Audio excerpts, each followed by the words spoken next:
ইউক্রেনের প্রতিরক্ষা, জ্বালানি ও পরিবহন অবকাঠামোয় হামলা চালানোর দাবি করেছে রাশিয়া। দোনেৎস্ক, জাপোরিঝিয়া ও খার্কিভ অঞ্চলে মোট ৯টি বসতি নিয়ন্ত্রণে নেওয়ার দাবি করে মস্কো। দাবি করে হামলাগুলো পরিকল্পিত ও লক্ষ্যভিত্তিক ছিল। একই দিনে ইউক্রেনের সশস্ত্র বাহিনীর জেনারেল স্টাফ জানান, গত ২৪ ঘণ্টায় ফ্রন্ট লাইনে ৯৮টি লড়াই হয়েছে।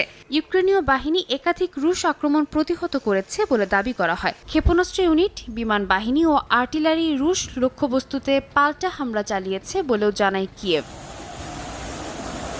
এদিকে রাশিয়ার প্রেসিডেন্সিয়াল বাসভবনে ইউক্রেনীয় ড্রোন হামলার দাবি নাকচ করেছে কিয়েভ। ইউক্রেনের কাউন্টার ডিসইনফরমেশন সেন্টারের প্রধান আন্দ্রে কোভালেনকা বলেন, এ দাবির পক্ষে কোনো বিশ্বাসযোগ্য প্রমাণ নেই। তার মতে, আলোচনায় দেরি করা এবং যুক্তরাষ্ট্র ও ইউক্রেনের মধ্যে বিভ্রান্তি তৈরির উদ্দেশ্যেই এ তথ্য প্রচার করা হয়েছে।